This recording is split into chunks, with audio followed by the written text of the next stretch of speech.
నమస్తే welcome to మా Telangana news. BRS రజతోత్సవ సభ success చేసిన ప్రతి ఒక్కరికి ధన్యవాదాలు తెలిపారు. రామగుండం మాజీ ఎమ్మెల్యే కోరకంటి చందర్ పెద్దపల్లి జిల్లా గోదావరిఖని ప్రెస్ క్లబ్ లో ఆయన మీడియాతో మాట్లాడారు. ఆటంకాలు అవరోధాలు ఎన్ని ఏర్పడినా బీఆర్ఎస్ సిల్వర్ జూబ్లీ సభకు స్వచ్ఛందంగా విచ్చేసిన ప్రజలకు పార్టీ శ్రేణులకు ఆయన కృతజ్ఞతలు తెలిపారు. అధినేత కేసీఆర్ ఇచ్చిన స్ఫూర్తితో రానున్న స్థానిక సంస్థల ఎన్నికల్లో బీఆర్ఎస్ విజయఢంకా మోగిస్తుందని చందర్ ఆశాభావం వ్యక్తం చేశారు. ఎన్నికల ముందు రేవంత్ రెడ్డి ప్రజలకు ఇచ్చిన హామీలను నెరవేర్చాలని, ఆ తర్వాతే ప్రజలను ఓట్లు అడగాలని ఆయన సూచించారు. కాంగ్రెస్ పార్టీ ఇచ్చిన 420 హామీలను, మోసపూరిత వాగ్దానాలను ప్రజలకు వివరించాలని ఆయన పేర్కొన్నారు. మావోయిస్టులకు ఏరవేసేందుకు కేంద్ర ప్రభుత్వం చేపట్టిన ఆపరేషన్ గగార్ను ఆపివేయాలన్న కేసీఆర్ కు ఆయన మద్దతు తెలిపారు. ప్రతి బీఆర్ఎస్ కార్యకర్త సైనికుల్లా పనిచేసి ప్రజలకు చేరువలో ఉండాలని చంద్ర పిలుపునిచ్చారు. పూర్తి స్థాయిలో మేమందరం కూడా హర్షం వ్యక్తం చేస్తున్నాం. కేసీఆర్ గారికి కృతజ్ఞతలు కూడా ఈ సందర్భంగా బీఆర్ఎస్ పార్టీ పక్షాన చేయడం జరుగుతూ ఉన్నది. అదేవిధంగా నిన్నటికి నిన్న ఈ యొక్క కార్యక్రమంలో ప్రత్యక్షంగా పరోక్షంగా సహకరించి ఈ యొక్క కార్యక్రమంలో పాల్గొని కార్యక్రమ విజయవంతం కోసం కృషి చేసినటువంటి ప్రతి ఒక్కరికి కూడా మరొకసారి కృతజ్ఞతలు తెలియజేస్తూ, రేపు జరగబోయేటువంటి స్థానిక సంస్థల ఎన్నికలకు సంబంధించి కాంగ్రెస్ పార్టీ ఇచ్చినటువంటి హామీలను నెరవేర్చిన తర్వాతనే ఎన్నికల్లోకి పోవాలి.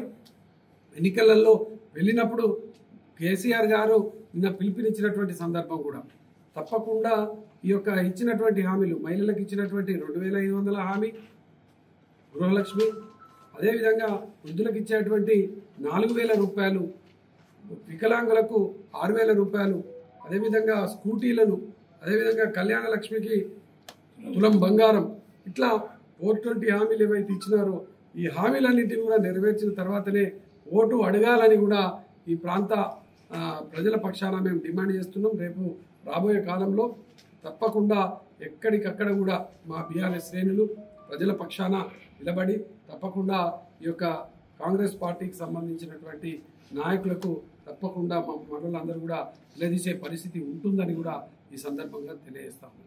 మల్కాజ్గిరి నియోజకవర్గంలోని ఇందిరా మహిళా భవన్లో లైబ్రరీ ఏర్పాటు చేయాలని మరియు మల్కాజ్గిరి ప్రైమరీ హెల్త్ సెంటర్ని మల్కాజ్గిరిలోనే నిర్మించాలని డిమాండ్ చేస్తూ మల్కాజ్గిరి కార్పొరేటర్ శ్రవణ్ ఆధ్వర్యంలో బీజేపీ శ్రేణులు మల్కాజ్గిరి సర్కిల్ కార్యాలయం ముందు నిరసన చేపట్టారు. సందర్భంగా మల్కాజ్గిరి కార్పొరేటర్ శ్రవణ్ మాట్లాడుతూ ఇంటి పర్మిషన్ ఇచ్చే సమయంలో లైబ్రరీ సెస్ వసూలు చేస్తారు, కానీ లైబ్రరీ నిర్మించడం పట్ల అధికారులు చొరవ చూపడం లేదని, మల్కాజ్గిరి పిహెచ్సిని తక్షణమే మల్కాజ్గిరిలో ఏర్పాటు చేయాలని డిమాండ్ చేశారు. లేని ఎడల రానున్న రోజులలో మల్కాజ్గిరి ప్రజలతో కలిసి పెద్ద ఎత్తున ఉద్యమం చేస్తామని హెచ్చరించారు. అందరికీ నమస్తే. ఈరోజు మల్కాజ్గిరి సర్కిల్ కార్యాలయంలో జరుగుతున్నటువంటి ప్రజావాణికి మేము బీజేపీ నాయకులం మల్కాజ్గిరి స్థానిక ప్రాంతానికి సంబంధించిన వారు వచ్చాము. మేము ఒక రిప్రజెంటేషన్ ఇవ్వదలుచుకున్నాము. ముఖ్యంగా మల్కాజ్గిరి ప్రాంతంలో మా చిన్నప్పుడు మహిళా భవన్లో లైబ్రరీ ఉండే. మరి లైబ్రరీలో ఉన్నటువంటి అనేక పుస్తక సాహిత్యాన్ని చదువుకొని తెలుగు భాషలో పట్టు కానివ్వండి, ఒక నాలెడ్జ్ కానీ రావడం వల్ల అనేక పరీక్షల్లో ఈజీగా పాస్ కావడము, ఉద్యోగాలు తెచ్చుకోవడము, ఆ తర్వాత ఉన్నత ఉద్యోగాలు చేసి మల్కాజ్గిరిలో మళ్ళీ ఈ విధంగా రాజకీయాల్లోకి రావడం జరిగింది. అంత గొప్ప లైబ్రరీని ఆ రోజు తీసేసిరంటే ఈ రోజు వరకు మల్కాజ్గిరిలో లైబ్రరీ అతి గతి లేదు. అది తీసుకెళ్ళి ఎక్కడ పెడుతున్నారో తెలుస్తలేదు, ఎవరికి రెంట్ ఇస్తున్నారో తెలుస్తలేదు. జిహెచ్ఎంసీ లైబ్రరీ సెస్ ప్రతి బిల్డింగ్ పర్మిషన్లో వసూలు చేస్తూ ఉంది. మరి లైబ్రరీ సెస్ వసూలు చేసి గ్రంథాలయ శాఖకి ఇస్తుంది. ఆ డబ్బులు ఎట్టుపోతున్నాయి. ప్రజలు కట్టిన డబ్బు ఏ శాఖ దగ్గర పైన నిరుపయోగంగా ఉంటే దానివల్ల ఉపయోగమైంది. జిహెచ్ఎంసీ కార్యాలయమైనటువంటి మహిళా భవన్ మల్కాజ్గిరి చౌరస్తాలో ఉండాల్సినటువంటి లైబ్రరీ ఎన్నోసార్లు రిక్వెస్ట్ చేసినాం. దశరథ్ గారు డీసీ ఉన్నప్పుడు రిక్వెస్ట్ చేసినాము. అనేక సార్లు మీటింగ్ జరిగినప్పుడు కూడా అక్కడ చెప్పినాం, ఖచ్చితంగా మరి మహిళా భవన్లోనే మీరు లైబ్రరీ పెట్టి తీరాలని చెప్పి డిమాండ్ చేసినప్పటికీ కూడా ఈ రోజు వరకు కూడా పట్టించుకోని పరిస్థితి. దానిపైన మరొక్కసారి రిప్రజెంటేషన్ ఇవ్వడం జరిగింది. ఈరోజు ఇస్తా ఉన్నాము. అంటే ఇంకా డీసీ గారు రాలే కాబట్టి ఇప్పుడు మీదికి పోయి మరి ప్రజావాణిలో దీనికి సంబంధించి ఒక రిప్రజెంటేషన్ ఇస్తున్నాం. మేము చాలా గట్టిగా డిమాండ్ చేస్తూ ఉన్నాము. మల్కాజ్గిరిలో ఉన్నటువంటి యువతకు, విద్యార్థులకు, విద్యార్థినులకు లైబ్రరీ యొక్క అవసరం ఉంది. లైబ్రరీని మల్కాజ్గిరి చౌరస్తాలో ఉన్నటువంటి మహిళా భవన్లో అందరికీ అందుబాటులో ఉండే విధంగా లైబ్రరీని తీసుకొచ్చి ఆ మీద ఉన్నటువంటి రూమ్స్ ఏవైతే ఉన్నాయో స్టూడెంట్కి స్టడీ రూమ్ కింద కూడా మారిస్తే మల్కాజ్గిరిలో కాంపిటేటివ్ ఎగ్జామ్స్ ప్రిపేర్ అయ్యేటువంటి స్టూడెంట్స్కి చాలా ఉపయోగకరంగా ఉంటుంది. కాబట్టి మా డిమాండ్ వెంటనే ఇందిరా మహిళా భవన్లో లైబ్రరీని పెట్టి తీరాలి. 2 మరి పిహెచ్సి మల్కాజ్గిరి పిహెచ్సి కూడా ఎక్కడో మల్కాజ్గిరి అర్బన్ పాపులేషన్కి మరి వాళ్ళు సర్వీస్ చేయాల్సి ఉండగా ఆ పిహెచ్సిని తీసుకెళ్ళి ఎక్కడో నేరేడ్మెట్లో గత ఎంతో కాలంగా పెట్టారు. మరి ఆ లైబ్రరీని మల్కాజ్గిరిలోకి షిఫ్ట్ చేయమని డిమాండ్ చేస్తూ ఉన్నాము. మరి సివిక్ బాడీ అయినటువంటి జిహెచ్ఎంసీదే ఈ బాధ్యత కూడా. అంటే మీరు ఒక బిల్డింగ్ ప్లేసో హాస్పిటల్ కావాల్సిన ప్లేసో బిల్డింగో చూపించాల్సిన బాధ్యత జిహెచ్ఎంసీదే. సివిక్ బాడీ అయినటువంటి జిహెచ్ఎంసీ నిమ్మకు నీరెత్తిగా ఉండడము, ఇప్పటివరకు కూడా హాస్పిటల్ సంబంధించి ఒక్క ప్లేస్ కూడా చూపించకపోవడము, అలాగే ఉమెన్ ఎంపవర్మెంట్ కోసం స్ట్రీట్ లైట్లు పెట్టుకోవడానికి కానివ్వండి, ఎంటమాలజీ సిబ్బందికి కానివ్వండి, ఇలా అనేక రకాల బిల్డింగ్ల అవసరాలు ఉన్నప్పటికీ కూడా ఎన్నోసార్లు అధికారుల దృష్టికి తీసుకొచ్చినప్పటికీ కూడా ఇప్పటి వరకు కూడా అధికారులు మొద్దు నిద్రపోతున్నారు. చాణక్యపూర్ లాంటి ఏరియాల్లో ప్రభుత్వ భూములు ఉన్నప్పటికీ కూడా అవి చెత్త చెదారాల కింద పెట్టి పూర్తిగా అటు ప్యాసేజెస్ కూడా ఎంక్రోచ్మెంట్ అయిపోతున్నాయి. చెత్తబడి దోమలు ప్రజల్ని కుడుతూ ఉన్నాయి తప్ప అటువంటి ప్రదేశాలను ప్రభుత్వం ఎందుకు వాడుకోవట్లేదో మాకు అర్థం కావట్లేదు. మా డిమాండ్ ఒకటే, ఖచ్చితంగా ఈ బిల్డింగ్ పైన వెంటనే డిప్యూటీ కమిషనర్ గారు వెంటనే శ్రద్ధ వహించి టౌన్ ప్లానింగ్ వారితో కూర్చొని మరి ప్రభుత్వ భూములు ఏవైతే అందుబాటులో ఉన్నాయో వాటన్నింటినీ పరిశీలించి ప్రధానంగా మహిళా భవన్ ఏమో లైబ్రరీ కేటాయించాలి, హాస్పిటల్ కోసమేమో ఈ ప్రభుత్వ స్థలాల్లో ఒక స్థలాన్ని కేటాయించే విధంగా చొరవ తీసుకోవాలని కూడా మేము డిమాండ్ చేస్తా ఉన్నాము. మల్కాజ్గిరి ఎస్సీ ఎస్టీ కేసుల్లో త్వరిత న్యాయం కోసం చర్యలు తీసుకోండి. రాచకొండ కమిషనర్కు కమిషన్ చైర్మన్ సూచనలు.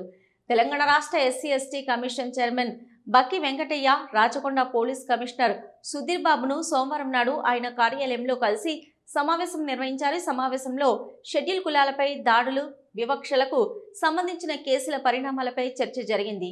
ఈ సందర్భంగా బక్కి వెంకటయ్య మాట్లాడుతూ రాచకొండ కమిషనరేట్ పరిధిలో ఎస్సీ ఎస్టీ కేసులను వేగంగా విచారించి బాధితులకు న్యాయం జరిగేలా చర్యలు తీసుకోవాలని సూచించారు. అలాగే ప్రస్తుతం పెండింగ్లో ఉన్న కేసులను పరిశీలించి వీలైనంత త్వరగా విచారణ పూర్తి చేసి న్యాయం అందించాలన్నారు. ఎస్సీ ఎస్టీ అట్రాసిటీ యాక్ట్ కింద నమోదైన ప్రతి కేసు పట్ల కూడా అధికారులు జాగ్రత్తలు తీసుకోవాలని చెప్పారు. దీనికి స్పందించిన రాచకొండ కమిషనర్ సుధీర్ బాబు తమ కమిషనరేట్ పరిధిలో ఎస్సీ ఎస్టీ కేసుల్లో విచారణను వేగవంతం చేయడం ద్వారా అధిక శిక్షలు పడేలా చట్టబద్ధమైన చర్యలు తీసుకుంటామని వివరించారు. న్యాయ ప్రక్రియలో ఎటువంటి ఆలస్యం లేకుండా బాధితులకు న్యాయం జరిగేలా ప్రత్యేక దృష్టి సారిస్తున్నామని ఆయన హామీ ఇచ్చారు. Full SC ST commission of Telangana state మన రాచకొండ కమిషన్ విజిట్ చేసి కేసెస్ రివ్యూ చేయడం జరిగింది. చాలా ఉన్నతమైన ప్రమాణాలతో రివ్యూ చేయడం జరిగింది. తర్వాత దిశానిర్దేశాలు కూడా క్లియర్ ఇచ్చి ప్రాపర్ డెడ్ లైన్స్ ఇచ్చి ఎట్లా దీన్ని డిఫరెంట్ ఆస్పెక్ట్స్ ఫుల్ఫిల్ చేయాలని చెప్పడం జరిగింది. మనము రాచకొండలో ఇప్పుడు 1309 కేసులు పీటీలో ఉన్నాయి. మన కన్విక్షన్ రేట్స్ హై ఉన్నాయి. 59 కేసెస్లో కన్విక్షన్ తీసుకోవడం జరిగింది. 12 కేసెస్లో లైఫ్ ఇంప్రిజన్మెంట్ తీసుకోవడంతో పాటు డిఫరెంట్ కేసెస్లో అక్యూజ్ని కలిపి టోటల్గా 164 వ్యక్తుల్ని మనము అరెస్ట్ చేయడం జరిగింది. ఒకటే కేసులో 17 మందికి లైఫ్ ఇంప్రిజన్మెంట్ వచ్చినటువంటి అడ్డగూడూరు పోలీస్ స్టేషన్లో ఉంది. ఈ విధంగా ఎఫెక్టివ్గా కమిటెడ్గా పనిచేయాలనే ఉద్దేశంతో ఉన్నాం. కాబట్టి కమిషన్ ఇచ్చినటువంటి గైడ్లైన్స్ మూలంగా కూడా ఇంకా బెటర్గా పనిచేయడానికి మేమందరం నిశ్చయంతో ఉన్నాము. కొన్ని 2 BHK లాంటివి కొన్ని ఇష్యూస్ ఉన్నాయి.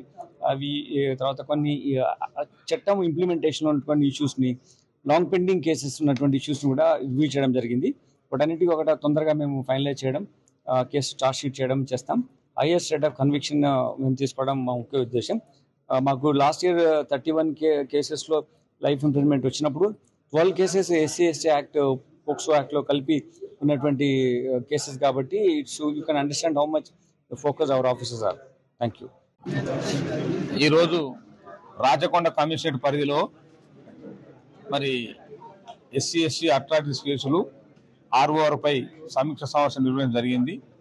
మరి రాచకొండ సిపి గారి ఆధ్వర్యంలో మరి సమీక్ష సమావేశం నిర్వహించడం జరిగింది.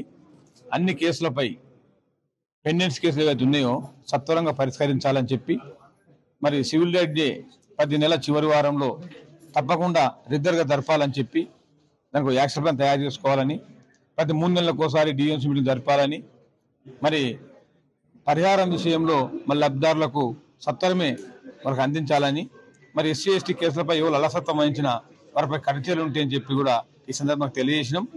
మరి అందరికి కూడా మరి మే 15వ తారీఖు వరకు మరి సమస్యలన్నీ పరిష్కారం చేయాలి. మరి ఎస్సీ కేసు పెండెన్సీని కూడా దశల వారీగా కంప్లీట్ చేసుకొని మరి రాజమండ్రి కమిషనర్ పరిధిలో అన్ని కేసులు కూడా సత్వరంగా పరిష్కరించాలని చెప్పి కూడా తగిన ఆదేశాలు ఇవ్వడం జరిగింది. జై భీమ్. పెద్దపల్లి వ్యవసాయ మార్కెట్ యార్డులో పట్టపగలు దారుణ హత్య.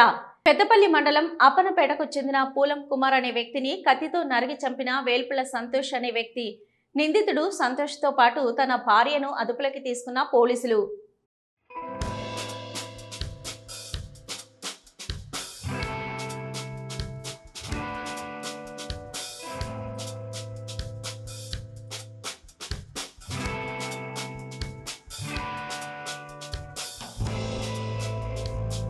ఈరోజు మధ్యాహ్నం సుమారుగా 2:30 గంటల సమయంలో పెద్దపల్లి టౌన్లో అగ్రికల్చర్ మార్కెట్ యార్డు లోపల ఒక మర్డర్ జరిగింది. దీంట్లో డిసీజ్డ్ వచ్చి పూలం కుమార్, ఇతను అప్పన్నపేట విలేజ్కి సంబంధించిన వ్యక్తి, పెద్దపల్లి మండలం. ఈ కేసులో అక్యూజ్డ్ సంతోష్ కుమార్, వేల్పుల సంతోష్ కుమార్, అతన్ని కత్తితో పొడిచి చంపడం జరిగింది. దీనికి సంబంధించి ఇద్దరి మధ్యలో అక్యూజ్డ్ వైఫ్తోని ఇల్లీగల్ కాంటాక్ట్స్ అనే విషయం మీద ఇక్కడ గొడవ జరిగి కత్తితో పొడిచి చంపడం జరిగింది. ఇన్వెస్టిగేషన్ కొనసాగుతున్నది. ఫర్దర్గా అక్యూజ్డ్ని పట్టుకొని రిమాండ్ చేయడం కూడా జరుగుతుంది. ఇవన్నీ ఇన్వెస్టిగేషన్ ప్రాసెస్లో. మేడ్చల్ జిల్లా షామీర్పేట పోలీస్ స్టేషన్లో ఏసీబీ అధికారులు దాడులు నిర్వహించారు. ఉప్పలకు చెందిన ఫ్రీడమ్ ఆయిల్ కంపెనీలో దొంగతనం జరిగింది. దాని రికవరీ కోసం ఫ్రీడమ్ ఆయిల్ యజమాని దగ్గర నుంచి 1,25,000 రూపాయలు డిమాండ్ చేశారు. దీంతో షాప్ యజమాని నిన్న 1,00,000 రూపాయలు ఇచ్చినట్లు సమాచారం. దీంతో షాప్ యజమాని ఏసీబీ అధికారులను ఆశ్రయించగా సోమవారం మరో 25,000 రూపాయలు ఇస్తుండగా రెడ్ హ్యాండెడ్గా ఏసీబీ అధికారులు పట్టుకున్నారు. అయితే ఈ కేసులో ఉన్నతాధికారితో పాటు ఎస్ఐ రైటర్కు సంబంధించిన ఫోన్ రికార్డు ఉన్నట్లు సమాచారం. ఇంకా పూర్తి వివరాలు తెలియాల్సి ఉంది.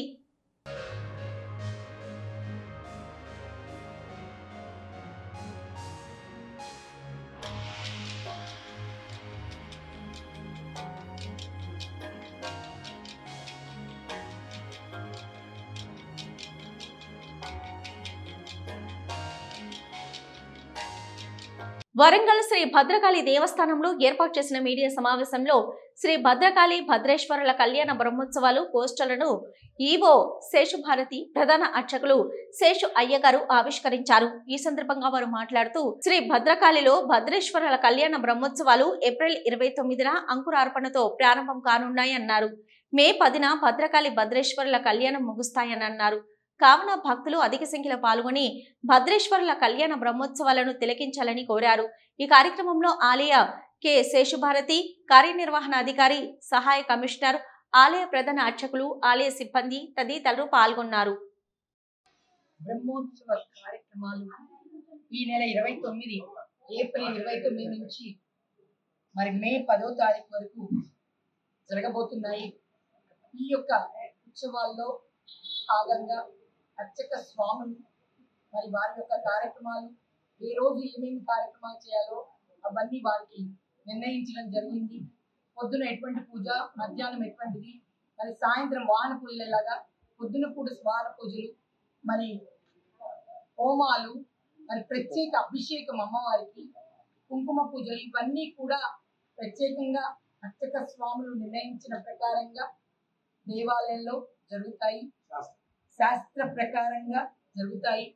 అదేవిధంగా ఈ 10 రోజులు కూడా ఒక్కొక్క కుల సంఘం వారు అమ్మవారి మీద ప్రేమతో, అమ్మవారి మీద భక్తితో వారి కుటుంబము, మరి వారి బంధువులు, వారి చుట్టాలు, వారి స్నేహితులను అందరినీ పిలుచుకొని వచ్చి ఆ రోజంతా అమ్మవారి దగ్గర పరిపూర్ణంగా గడిపి, చక్కగా ఆనందంగా గడిపి, అమ్మవారి పరిపూర్ణ ఆశీస్సులను పొంది ఆనందంతో, తృప్తితో, ఆరోగ్యం, ఆనందం, ఐశ్వర్యం ఆ లభించేలా ఆ తల్లిని ప్రార్థించి ఆ తల్లి కార్యక్రమంలో పాల్గొని వెళ్ళడం జరుగుతుంది.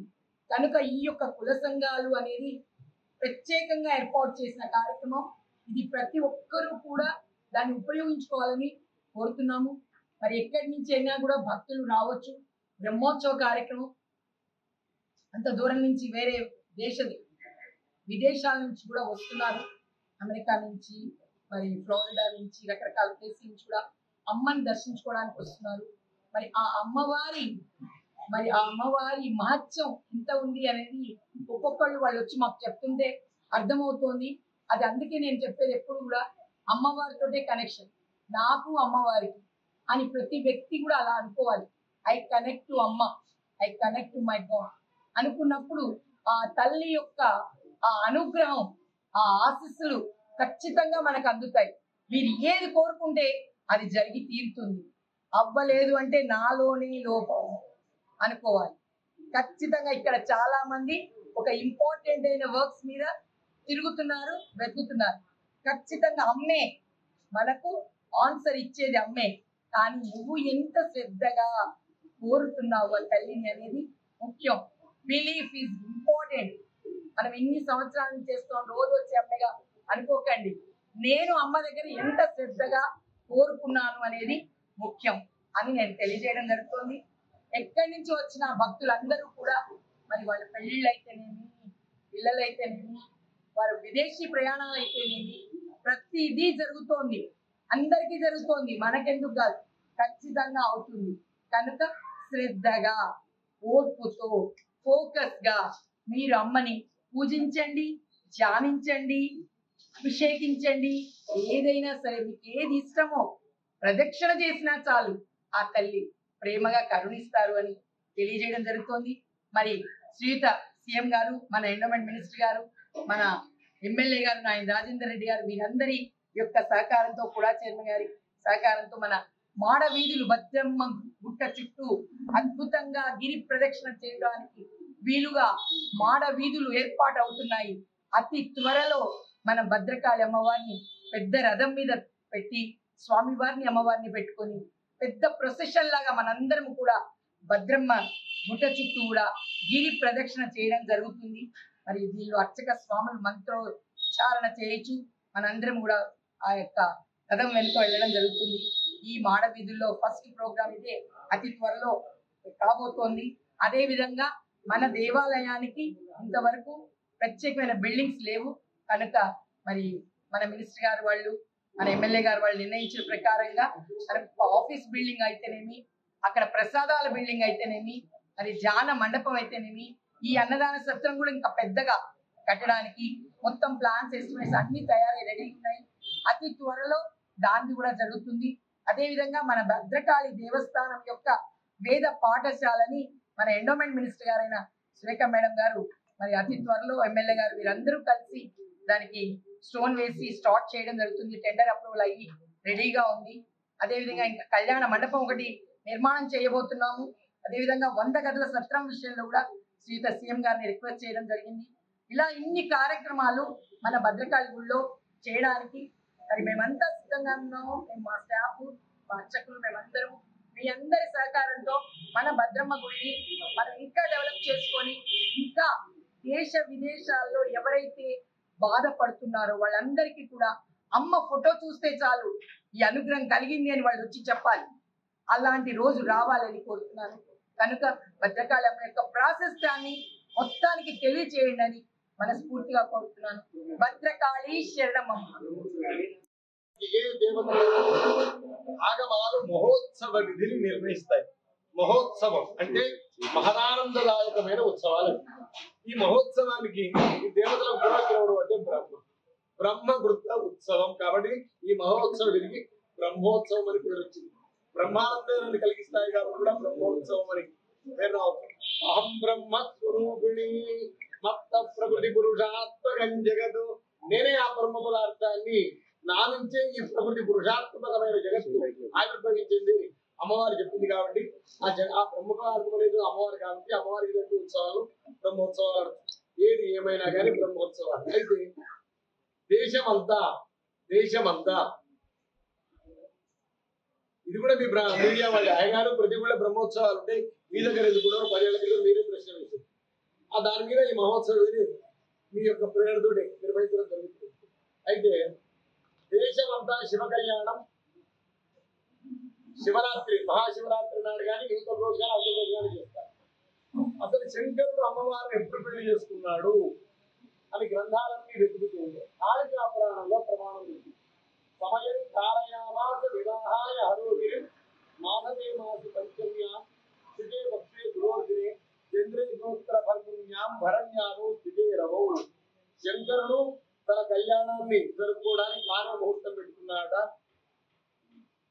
పర్వతరాజు దగ్గరికి ఆయన కూతురుని ఇవ్వడానికి గీతలు సప్తఋషుల్ని పంపాడు.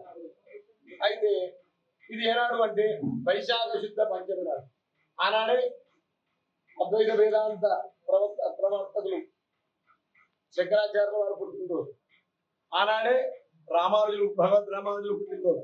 అంటే శివ కళ్యాణం జగత్ కళ్యాణకారకం కాబట్టి ఆనాడే మన ప్రవక్తలంతా సనాతన ధర్మ ప్రవక్తలంతా ఆనాడే పుట్టారు. ఇవాళ గమ్మద్దుండి భారతదేశం కర్మభూమి ధర్మభూమి. అట్లాంటి ధర్మభూమిలో మన ప్రవక్తలంతా సౌత్ ఇండియాలోనే పుట్టారు. శంకరాచార్యుల వారు కాలువలో పుట్టారు. ఆయన కాలువలో పుట్టకపోతే మన బౌద్ధ మతాన్ని స్వీకరించుండేవాళ్ళు. బౌద్ధ మతం పుట్టింది భారతదేశంలో, ప్రపంచమంతా వ్యాపించింది కానీ భారతదేశంలో లేకుండా పోయింది. సనాతన ధర్మానికి ఉన్న పురియాదు అట్లాంటి, దాని తార్కికత్వం ఉంటాయి. అట్లా ఇవాళ రామానుజుల వారు ఇక్కడ పుట్టారు. ఇక్కడ శ్రీపెరంబుదూరు తమిళనాడు. మధ్వాచార్యుల వారు ద్వైత మత ప్రవర్తకులు ఇక్కడ కర్ణాటకలో పుట్టారు. ఎప్పుడైతే విదేశీ ముష్కరుల పరిపాలనలో మన భారతదేశం అంతా పోయి మన సనాతన ధర్మం అనేది లేకుండా పోయిందో ఆ పరిస్థితి వచ్చినప్పుడు విద్యారణ్యుడు మన వరంగల్లో పుట్టినవాడు. ఆయన వచ్చి మళ్ళీ ఈ మూడు మతాలని అన్నింటినీ సమస్తమైన మతములను హిందూ ధర్మంలో సమస్తమైన మతాల్ని ఉద్ధరించాడు. సనాతన ధర్మాన్ని మళ్ళీ మన దేశమంతా ప్రపంచ వ్యాప్తంగా నిలబడేట్టు చేసిన విద్యారణ్యుడికి జన్మనిచ్చిన నేల తల్లి ఈ వరంగల్ గడ్డ. అట్లాగే విద్యారణ్య జయంతి కూడా శంకర జయంతి తెల్లారి ఆ సప్తమి నాడు వస్తుంది. ఆనాడు కూడా త్యాగరాజ స్వామి వారి చేసి కూడా ఆనాడు. కాబట్టి త్యాగరాజ స్వామి ఇన్నాడు ఆంధ్రావాడు అని అనేవారు. అది కూడా కాదు. పరిశోధన చేస్తే తేలింది. మన ఖమ్మం జిల్లా ఇప్పుడు కొత్తగూడెం జిల్లా, భద్రాద్రి కొత్తగూడెం జిల్లా పక్కనే ఉన్న కాకర్ల గ్రామంలో ఆ గ్రామస్తుడు త్యాగరాజ స్వామి వారి మనవరాలు వచ్చి మనం చూసుకొని పోయింది. అంతే, ఇది అని నిర్ణయించిపోయింది. మన తెలంగాణ గొప్పదనం అట్లాంటిది. ఇవి ఇప్పటివరకున్న మా తెలంగాణ న్యూస్. నమస్తే.